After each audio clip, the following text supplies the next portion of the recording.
Alhamdulillah wassalatu wassalam ala rasulillah wa ala alihi wa sahbihi wa man tabi'ahum bi ihsanin ila yaumidin wa ba'du. Pemirsa yang berbahagia, kembali kita lanjutkan kajian atau pelajaran berkaitan dengan ahkamu tifl, hukum-hukum seputar anak kecil. Di antara ketentuan, di antara syariat Islam, ketika ada saudara kita yang diberi momongan, maka satu hal yang baik, satu hal yang dianjurkan adalah kita menyampaikan kabar gembira kepada orang tersebut atas momongan yang Allah berikan kepadanya. Maka di antara amal soleh adalah menyampaikan satu hal yang menggembirakan, satu hal yang membahagiakan kepada seseorang. Artinya ketika ada satu kabar yang baik, yang jika kabar baik ini kita sampaikan kepada orang tersebut, dia senang dan berbahagia, maka menyampaikan kabar baik ini kepada orang tadi yang sebelumnya dia tidak mengetahui kabar ini adalah diantara amal kebajikan. Dan memberikan kabar gembira tentang datangnya momongan yang baru, ada satu hal yang dituntunkan berdasarkan firman Allah Subhanahu wa taala. Kita jumpai bahasanya Allah Subhanahu wa taala menyampaikan kabar gembira kepada orang yang akan Allah berikan kepadanya momongan dan keturunan. Di antaranya adalah Nabiullah Ibrahim alaihi salatu wassalam. Beliau berdoa kepada Allah Subhanahu wa taala karena lama menikah dan tidak diberi momongan. Beliau berdoa, Rabbi habli minas shalihin.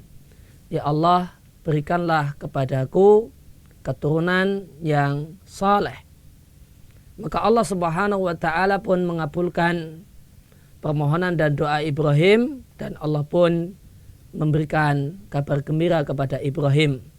Dengan Allah berfirman di surat As-Saffat ayat yang ke-101, fabasyarnahu bighulamin halim.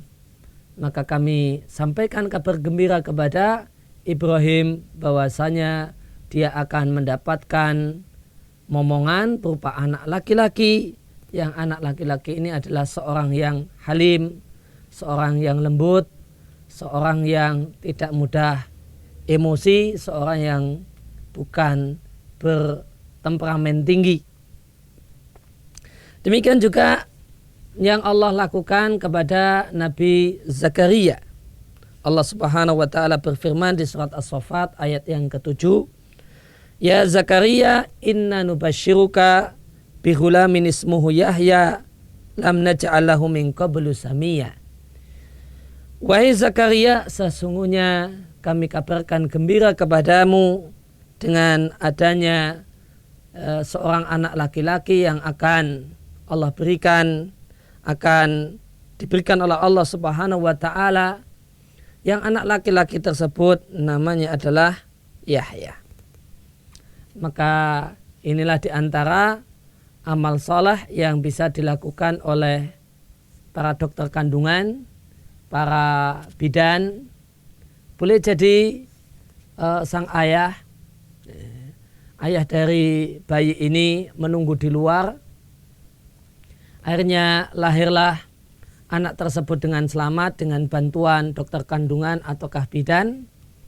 Maka di antara amal soleh, amal kebajikan adalah petugas kesehatan ini kemudian keluar dan menyampaikan kepada sang ayah satu kabar gembira, turut bergembira, Anda mendapatkan momongan yang cantik, yang ganteng, yang sehat, atau kalimat semacam itu. Demikian juga ini adalah amal soleh yang bisa dilakukan oleh keluarga manakala ayah dari momongan ini kebetulan tidak bisa nunggui istrinya melahirkan, dia berada di luar kota. Maka di antara amal kebajikan adalah menghubungi sang ayah. Lihat via telepon ataukah SMS dan menyampaikan kabar gembira. Ya, ada kabar gembira untukmu, istrimu telah melahirkan dengan selamat, bayinya sehat, dan ucapan semacam itu. Pemirsa yang berbahagia, di antara hal yang dituntunkan untuk orang yang mendapatkan kabar gembira, seorang ayah yang mendapatkan kabar gembira, istrinya melahirkan dengan lancar, dengan normal, dengan selamat, bayinya gemuk, cakep, dan semacam itu, maka di antara hal yang dituntunkan ketika sang ayah ini mendapatkan kabar gembira, dia berikan satu hadiah meskipun yang tidak harus yang mahal-mahal.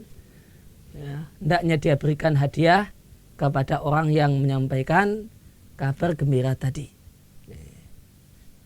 Sebagaimana sahabat Ka'ab bin Malik ketika dia bersedih karena Allah Subhanahu wa taala tidak kunjung memberikan kabar, memberikan wahyu kepada nabinya sallallahu alaihi wasallam apakah Allah menerima tobatnya ataukah tidak.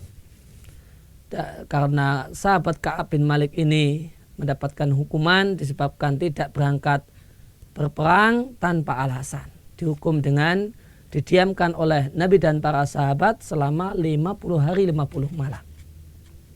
Akhirnya turunlah wahyu, turunlah firman Allah Subhanahu wa taala di surat At-Taubah yang menegaskan bahasanya Allah Subhanahu wa taala menerima tobatnya Ka'ab bin Malik dan dua kawannya atas kesalahan yang mereka lakukan bertiga, tidak pergi berjihad tanpa udzur dan tanpa alasan. Maka setelah turun ayat, maka Nabi SAW bacakan ayat ini di hadapan para sahabat. Apa yang terjadi? Para sahabat berlomba untuk menjadi orang yang pertama kali menyampaikan kabar gembira ini kepada Ka'ab bin Malik.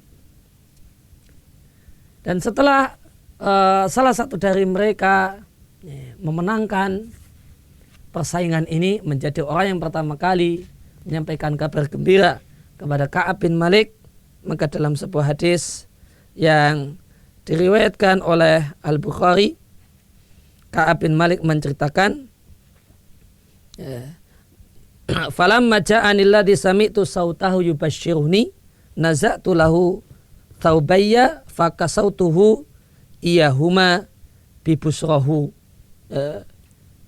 Maka sahabat Ka'ab bin Malik mengatakan orang yang pertama kali memberikan kabar gembira kepada beliau adalah orang yang naik ke satu bukit, yang bukit tersebut berhadapan dengan rumahnya Ka'ab bin Malik, dan dengan suara yang lantang dia sampaikan kabar gembira. Wahai Ka'ab bin Malik, Allah Subhanahu wa ta'ala, bergembiralah karena Allah Ta'ala menerima taubatmu.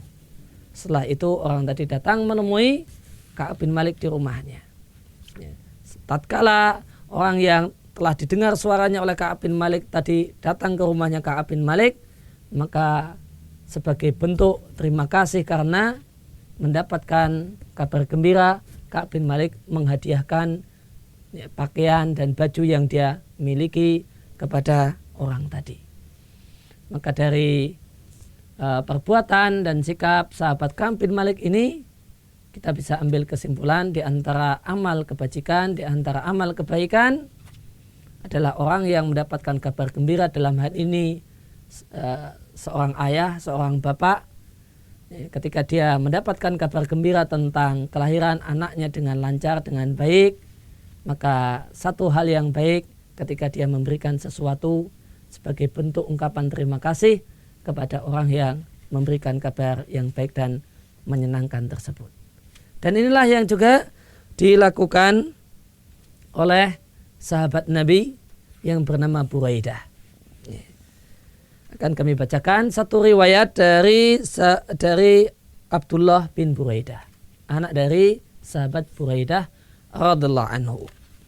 Beliau mengatakan, Abdullah bin Buraidah ini menceritakan kejadian yang melibatkan ayahnya. Ulidtu li thalathatin khalawna min khilafati Umar. Aku lahir 3 hari setelah Umar bin Khattab diangkat sebagai khalifah. Faja'a abdun lana abi wa wajalisun inda Umar. Maka ayahku pada awalnya belum tahu kalau istrinya telah melahirkan sang anak yang kemudian nanti diberi nama Abdullah. Maka ketika ayahku sedang duduk-duduk dengan Umar, Khalifah Umar Ibn Khattab radhiallahu anhu, datanglah sang budak. Datanglah budak dari Buraidah dan memberikan kabar gembira bahwasanya Buraidah mendapatkan momongan baru, seorang anak laki-laki yang sehat. Maka sebagai ungkapan terima kasih karena mendapatkan kabar gembira ini, maka Buraidah berkata kepada budak tadi, anta hurun, engkau merdeka. Kemudian setelah itu lahirlah saudaraku, kata Abdullah, yang bernama, yang kemudian nanti diberi nama Sulaiman. Dia lahir setelah lahirnya Abdullah karena ternyata istrinya Buraidah ini hamil kembar. Kembar, dua-duanya laki-laki. Yang pertama kali keluar itu nanti diberi nama Abdullah, kemudian yang kedua juga laki-laki yang nanti diberi nama Sulaiman. Maka setelah lahirnya Sulaiman, datang lagi seorang budak milik Buraidah menemui Buraidah, yang Buraidah ketika itu masih bersama Umar Ibn Khattab, dan menyampaikan kepadanya, wulidalaka ghulamun, wahai Buraidah, bergembiralah engkau karena ada seorang momongan bayi laki-laki yang Allah berikan untukmu. Maka pada awalnya Buraidah mengira bahwasanya anak laki-laki, momongan laki-laki yang disampaikan oleh budak yang kedua ini adalah sama dengan anak laki-laki yang tadi telah dikabarkan. Maka Buraidah merespon berita yang disampaikan oleh budak yang kedua dengan mengatakan, qad sabakoka fulanun, maksudnya fulan telah mendahuluimu menyampaikan kabar tentang lahirnya anak laki-lakiku. Maka sang budak yang kedua ini mengatakan, innahu akhar, ini anak yang lain, berbeda dengan yang tadi. Maka mendapatkan penjelasan ini, Umar yang ada di dekat Buraidah mengatakan, wa hadza aidan ay atiqhu, wahai Buraidah, ini juga harusnya dapat hadiah yang sama dengan yang tadi, maka merdekakanlah budak ini. Umar memerintahkan kepada Buraidah untuk bersikap adil, yang tadi dimerdekakan, maka yang ini seharusnya juga dimerdekakan. Kisah ini diriwayatkan oleh Ibnu Sa'ad dalam kitabnya At-Tabaqat, yaitu At-Tabaqat Al-Kubra. Demikian juga bisa dijumpai di kitab Tahdhibul Kamal. Inilah kabar gembira, inilah tuntunan untuk menyampaikan kabar gembira kepada seorang ayah, seorang bapak yang mendapatkan momongan berupa lahirnya anaknya dalam kondisi sehat, dalam kondisi normal. Maka ini di antara amal kebajikan yang satu hal yang baik untuk kita kerjakan, sebagaimana inilah tradisi dan kebiasaan dan akhlak mulia para sahabat Nabi Shallallahu Alaihi Wasallam. Ketika ada sesuatu yang menggembirakan, sesuatu hal yang jika disampaikan kepada orang lain maka orang itu gembira dan senang, maka hendaknya kita sampaikan kepada orang tersebut. Dan ini adalah ibadah yang sangat mulia, karena di antara ibadah yang Allah cintai adalah idkhalul surur fil qalbil muslim, memasukkan rasa gembira ke hati seorang muslim. Dan di antara hal yang menggembirakan yang patut untuk kita kabarkan kepada orang yang belum mengetahuinya adalah terutama kepada berkaitan dengan masalah ini, terutama kepada bapak dan ayah dari seorang jabang bayi, adalah mengkabarkan kepadanya lahirnya anaknya dengan sehat dan normal. Demikian yang kita bahas kesempatan kali ini, semoga bermanfaat. Wassallallahu ala nabiyina Muhammadin wa ala alihi wa sahbihi wasallam.